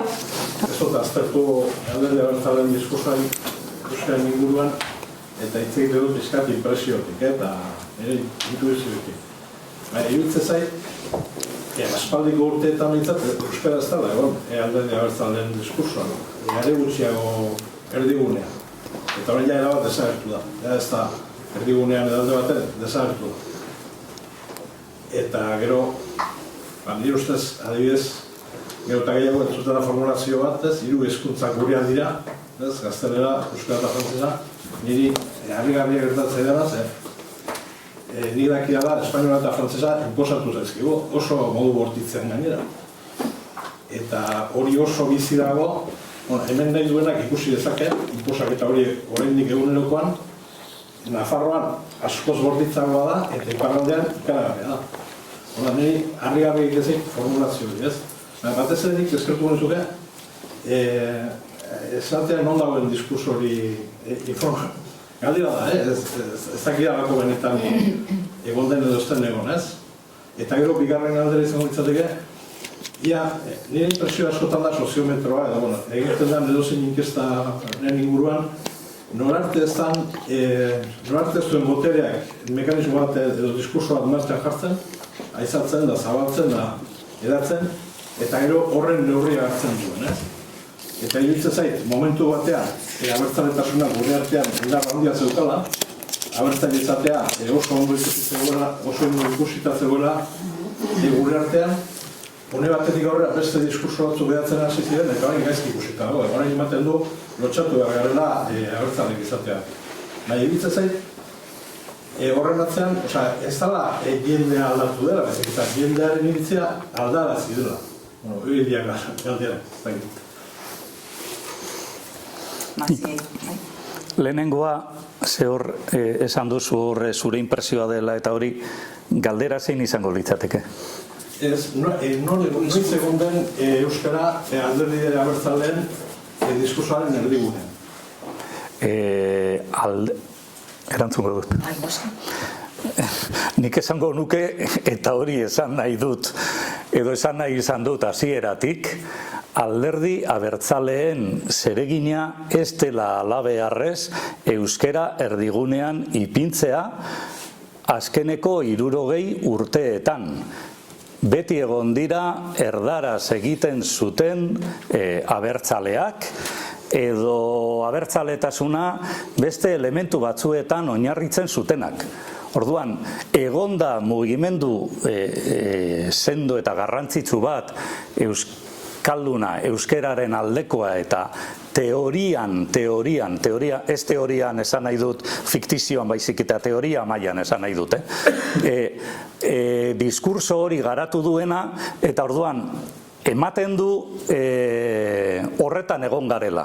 Nik esango nuke ezetz eta froga, nik uste dut begibiztan dago, edo nik behintzat ezagutu ditut, eundaka zera abertzale gaztelaniaz egiten zutenak, edo Nafarroari buruz hitz egiten zidatenak, edo lehen esan dut, horre mugaldean bizi direnak eta hori, nik esango nuke hori egon dela eraikitze teoriko bat eta hori oso teoria mailan oso jarraitua, oso gutxi erantzuna, eta nik uste dut, eta hor alderdi abertzaleek euren erru puntua ere aitortu beharko lukete, onartu dutelako, eta gero zer gertatzen da instituzioak lortzen direnean, abian ipintzen denean politika bat euskeraren aldeko eta hori, baina zer gertatzen da gero? Ba gero, protestak datoz, kesak datoz, ez? Zergatik ez duzu egiten gehiago eta hori, zergatik? Parkatu, baina herritarrak 100% dira. Orduan, denen nahiak edo desioak edo kontuan hartu behar dira. Alderdi abertzaleen akatsa nire ustez, teoriatik dator, ez? Pentsatu dugulako horrela zela, orain gero eta gutxiago, eta orduan haren abarmenago geratzen da zera hori, ez? Egoera hori. Eta bigarren puntuari dagokionez, egia da inkestek nolabait, batez ere hauteskunde inkestek nolabait bideratu nahi dutela iritzia, baina egia da beste alde batetik inkestek edo soziologiak ez duela dena lortzen, eta orduan inkestek askotan jasotzen dute jendeak pentsatzen duena. Zergatik edo nondik pentsatzen du jendeak hori? Bueno, hor ja denok badakigu zenbat mekanismo daude, mediak eta abar, baina ez dut uste zeozer bideratua denik, baizik eta askotan jaso egiten da errealitatean esaten dena, nire ustez behintzat. Jose Manuelek zerbait...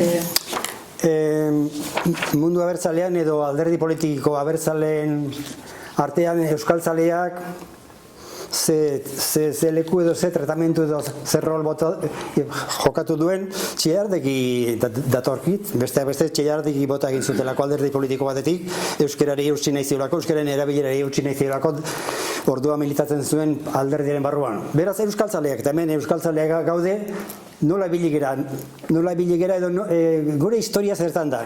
Nik kolako reflexio bat egin dut. Euskaltzaleak beti egon dira, baita karlismoaren garaian ere. Alegia, euskal nazionalismoa sortu aurretik ere, baziren euskaltzaleak. Euskararekin identifikazio sakona zutenak eta euskaldun izatearen pertenentzia sentimentua zutenak. Zuek ere, esakotuko zenuten behar bada, karlista euskaltzalearen bat. Lehendabiziko euskal nazionalismoaren, alegia Sabino eta Enparauak, lehendabiziko euskal nazionalismoaren aldeko mugimenduan aurreneko abertzaleak ageri zaizkigu. Euskararen zoria eta etorkizuna nazio euskaldunaren proiektuarekin lotzen zuten guk orain egiten dugun bezala. Baina euskaltzaleak minoria bat ziren Espainiako Gerra Zibilaren aurreko mugimendu abertzalearen barruan. Joan den mendearen erdialdera piztu zen mugimendu abertzale berriaren barruan, etarekin eta bar, euskaltzaleak asko ziren, eta besteak beste, Txillardegi eta Enparauak. Hasieran gainera ahalegin handia egin zuten abertzaletasun euskaltzalea sortzen. Adibidez, ikastolen mugimendua da horren lekuko, baina oraingo honetan ere, euskaltzaleak gutxiengo txiki bat ziren mugimendu abertzale zabalaren barnean.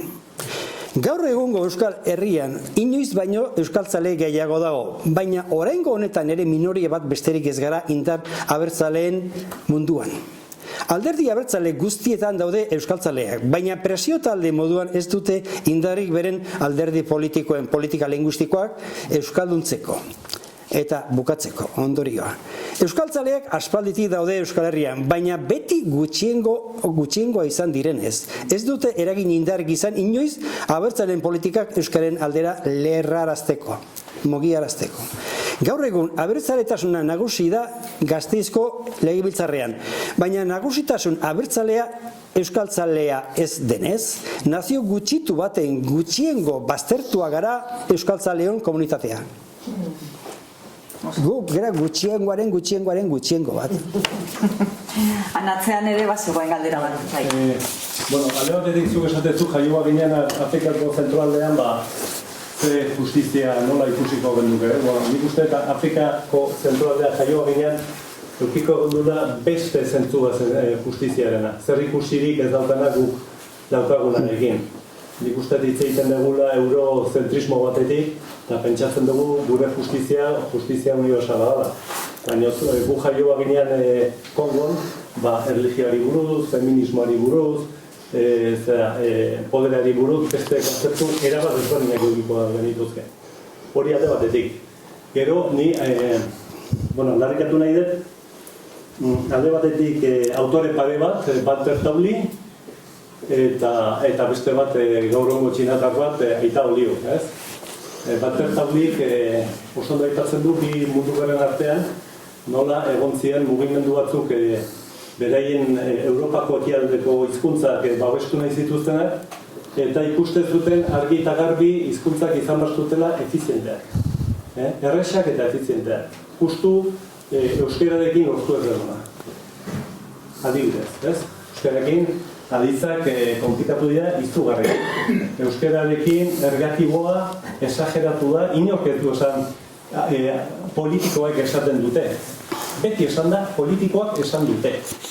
99,9%. Bakarrik minoria batek esan du ergatibo plurala. Eta, klaro, ergatibo politikan gehiago ezatu ezakegu, esageratu ezakegu, esan ezakegu ere,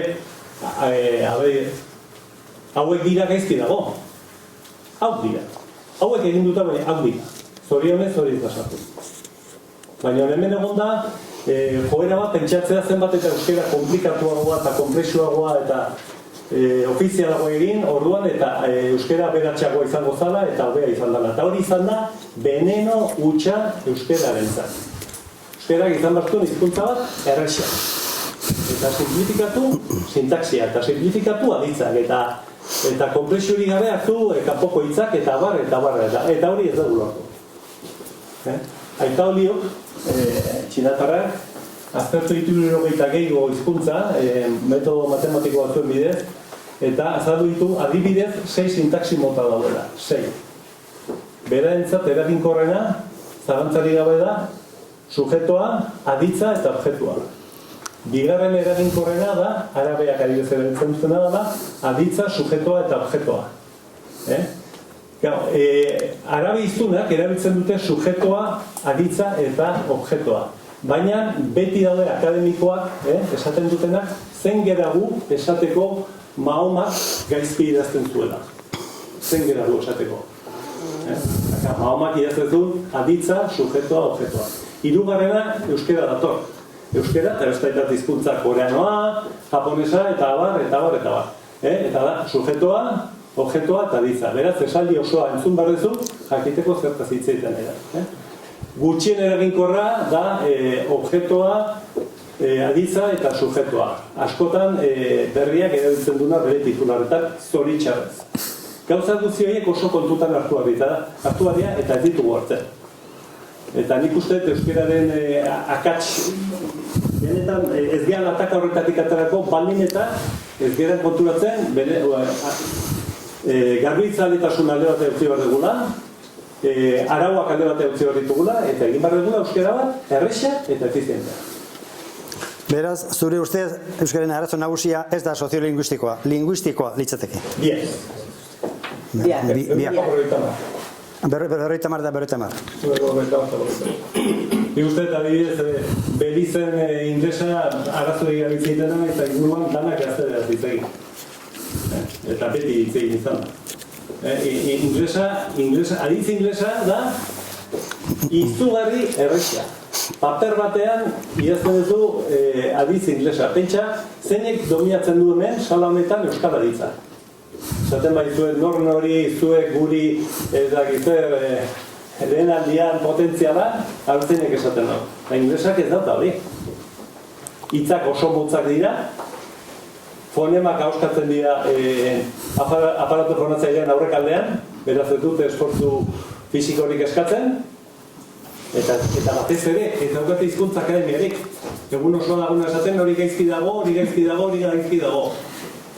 80. hamarkadan, egunkari bat estatu batutan, Nueva Yorken, ezakit New York Times, horietako bat atatuen, estilo liburua, zintzen ingles zuzena. Nola idatzi batzat, zuzen inglesen.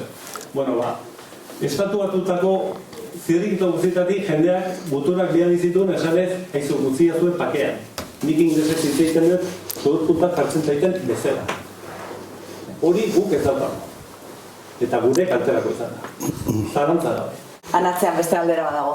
Nik euskaltzale bezala eta berantzale bezala kezka batzu dauzkadako eta asko hitz egin dugu igual iraganaz edo gaur egungo egoraz, baina nahiko nuke hitzaldian izenburu horri dut baita ere etorkizunera ere pixka proiektatzea, ez? Eta horrekin dut da bi galdera, aldatu dute biak erantzuteko.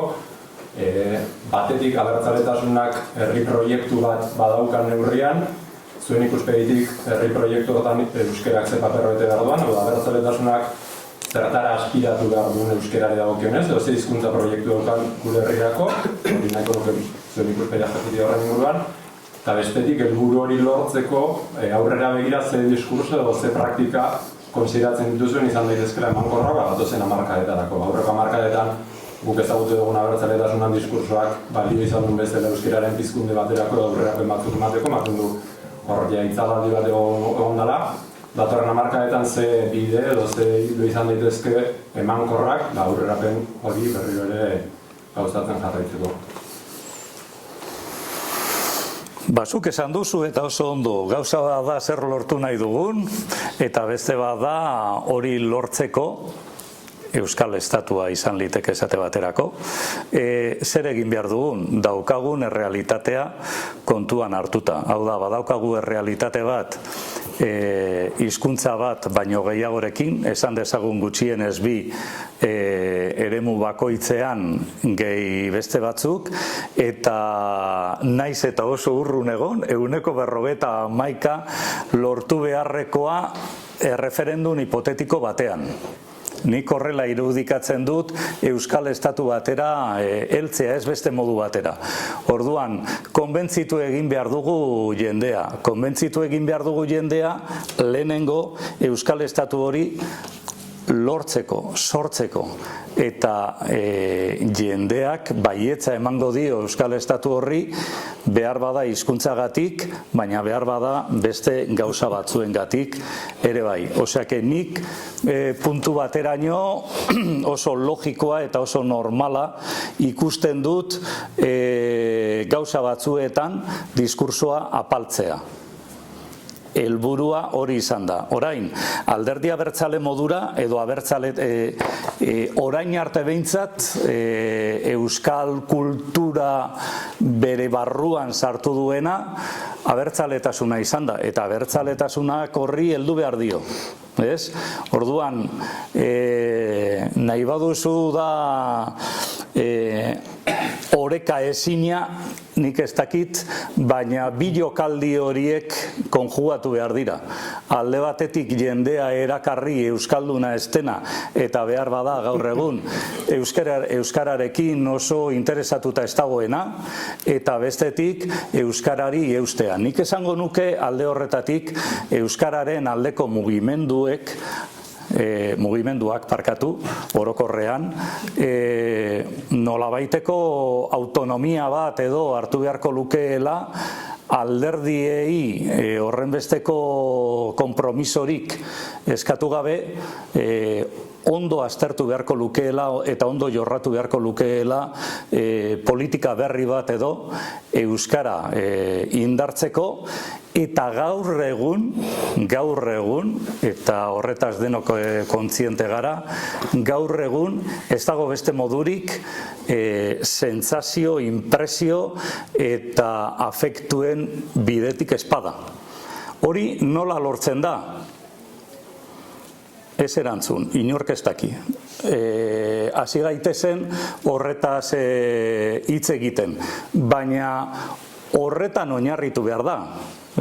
Jendea erakarri behar da. Euskal Estatu bat lortuko balitz, jarraitu beharko litzateke afektoen politika horrekin, eta behar bada beste neurri koersitibo batzuk sortu litezke indartzeko. Baina bitartean zertaz hitz egiten ari gara.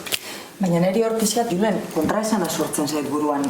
Seguru baietz. Bai, alde batetik ari gara esaten Euskal Estatua lortzeko heterogeneoa dan jendea lortu behar dugula, nolabait beraien aprobazioa eta beraiek ekarri behar ditugula, gure helburu hori lortzera, baina gero aldi berean hor sortuko da aniztasun horrek, sortuko duena ere hori gero lortuko balitz Euskal Estatua eta oso zaila ikusten dut.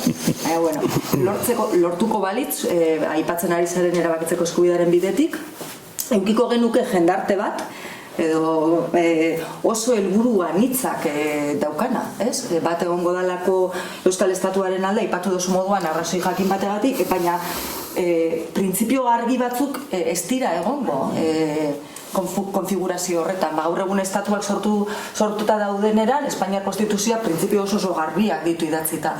Orduan, printzipio argi horiek gabe, hor egongo litzatekeen amalgama hori izango litzateke baita ere gestiona ezina. Bueno, niri sortzen zaidan kontraesana. Ez da kontraesana da errealitatea. Ez da kontraesana. Ez que hori dago, mai gainean hori dago, zuk esan duzun guztia. Nola lortzen da jokaldi biribila egitea. Baina hori dago, nire ustez. Zergaitik ez duan sinisten, ez dut adirazi duela, baina ez dut sinisten gaurko abertzaleen, nahi eskuin nahi zeizker, abertzaleen Euskal Estatuan ez dut sinisten, eta ez da ere independentzian, beraien independentzian. Arrazoiak hemen azalduko dizkizuet.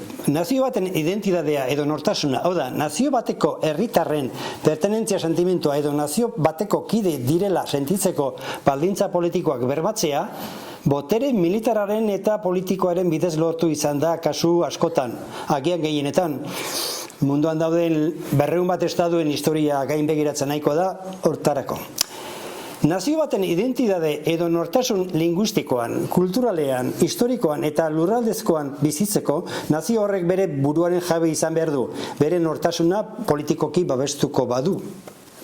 Hori da, hortarako beharko luke estatuak, ez da. Zer funtzio betetzen du estatu batek bere nazioarekin dituen harremanetan? Estatua ezer baldin bada, botere hegemonikoa konzentratzen den gune nagusia da. Eta botere hegemoniko hori erabiliko du bere nazioaren identitatea eta nortasun balioak zaintzeko, Frantziak eta Espainiak egiten dutena. Hoiek bai dira, hoien bai dela koherentea, gurea ez da koherentea. Gure bertzalatasun ez da batere koherente, baina hoiena oso koherentea da. Euskaldunok nazio desegin bat daukagu eta ez daukagu estaturik. Egunen batean nazio euskalduna erekitzeko gai izango bagina, nazio euskaldunari dagokion euskal estatua beharko genuke euskalduntasunean bizia nahi badugu. Zeinek du lehentasuna? Euskal nazioaren eraikuntzak ala euskal estatuaren eraikuntzak? Lehentasuna euskal nazioaren eraikuntza baldin bada, Euskal Herri erdalduna barkatu. Lehentasuna euskal nazioaren eraikuntza baldin bada, Euskal Herri erdaldundua, Euskal Herri espainoldua eta frantzestua euskalduntzeari ekin behar litzaioke, batez ere. Lehentasuna euskal estatua edo independentzia baldin bada, gaur daukagun Euskal Herri deseuskalduduari botere politikoat ematea litzateke funtsea. Nik egin nahi dizuedan galdera hau da. Euskal Herri deseuskaldu batek zer irabaziko luke estatu baten jabe izan da euskalduntasunari dagokionez. Euskal Estatu horrek ez luke nazio deseuskaldundua euskalduntzeko balioko. Irlandako esperientziak erakusti digun bezala. Irlandak independentzia lortu zuen, baina nortasun nazional gaelikoa galdu egin zuen. Euskal Estatua edo independentzia behar dugu nazio euskalduna eraikitzeko, baina euskeraz funtzionatzen ez duen estatu batek ez digu balio. Azken helburua euskalduntasunean bizitzeko baldintza soziolinguistikoak lortzea baldin bada, estatua eta independentzia helburu horretarako bideak dira.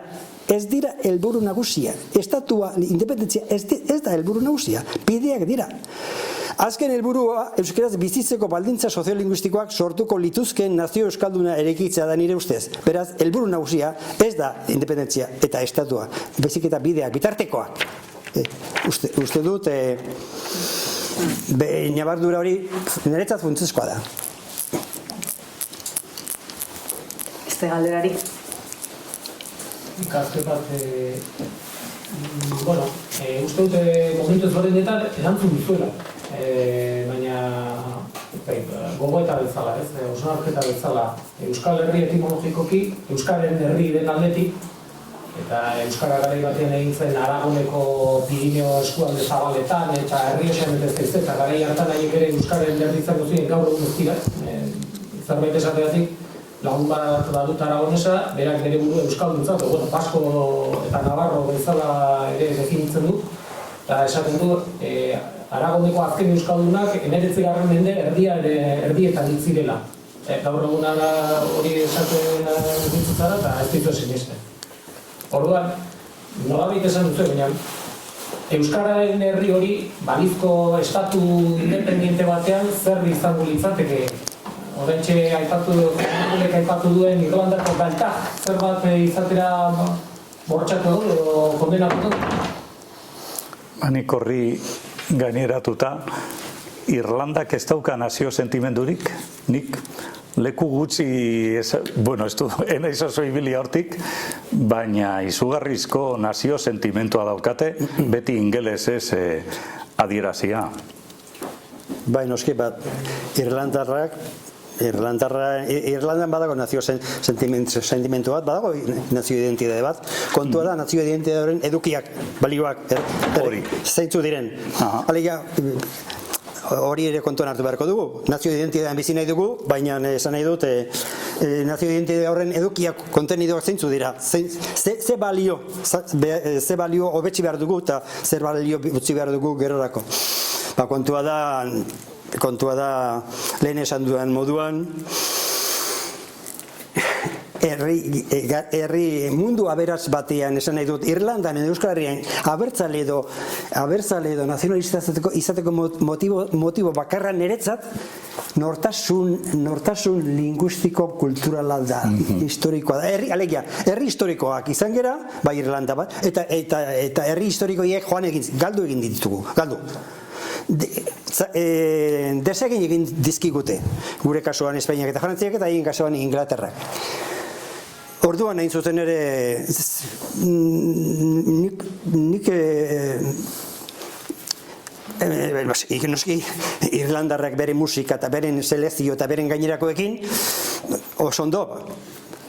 Eta hemen ere selekzio nazionalak eta hainbat gauza aipatzen dira, baina uste dut naziotasuna, esan nahi dut, lehen etxi behar den naziotasuna edo balio nazionalen artean nik ez dituzke balio folklorikoak adibidez, eta ez nago esan nahi dut folklorea ez da gutxiestekoa, baina uste dut gaurko hemengo abertzaletasuna nik horrela definitzen dut, hemen barkatu, gaurko gure abertzaleen edo indar abertzaleen euskalduntasuna definitzen dut eno folkloriko bezala. Alegia, hemen korrika asko ibiltzen gera eta kilometro asko egin ditugu eta herri urrats asko egin ditugu eta mobilizazioak ere lortu dira, baina ez dugu gainditu euskalduntasun endo folkloriko hori, Esan nahi dut, egia da, euskalduntasun endo folklorikoa sektore batzutan gainditua dago. Esan nahi dut, euskaltzale munduan gainditua dago, eta gero hainbat sektoretan, irakaskuntzan eta literaturan eta bar, esan nahi dut, badagoela, egiazko edo benetako euskalduntasun bat, badagoela, euskalduntasun moderno bat, esan nahi dut, euskaraz bizi nahi duen euskalduntasun bat badago, baina gero badago euskalduntasun erdi folkloriko bat, aizutzen ere emozioak eta afektuak eta bai, oso ondo hori behar da, eta aizutzen ere nazioak eta nazionalismoak asko du emoziotik eta krinatik eta bar, baina ez zikera geratu horretan, emozioetan eta sentimentuetan eta bar, kontenido behar dugu eta kontenido hori zertan datza, hori da kontua, zertan datza. Nik uste dut galdera polita dela, Jose Manuel, amaitzeko. Seguru nago, beste ordu betez behintzat, gustora egongo ginatekela, gehiago sakontzen eta erkin gehiago ateratzen, baina, bueno, jende bat ikusten dut ja mugitzen ari da. Zure baimenarekin, elugei barko euskaltzale handi baten pasart, bizpeiru esaldi irakorreko dizkizu. Badauko esan dira baimen. Gotzon Garaten. Gotzon Garaten esana dira. Nahiago dut euskaraz mintzo den Euskal Herri aspiratua, menperatua, Euskal Herri independente erdalduna baino. Euskara galduzkero dena galdu dugu. Eta euskarari eusten badiogu, ni ziur nago goiz edo berandu lortuko dugula independentzia. Eta azkeneko esaldia. Baita ere Gotzon Garatena. Euskal abertzale batek daukan erronkari gorena ez da independentziarena edo autodeterminazioarena, euskarena baizik. Elgoi behar, ezagutuko zenuten, Gotzon Garatetzuetako askok ez da? Bueno, txalo bat, lanontzat.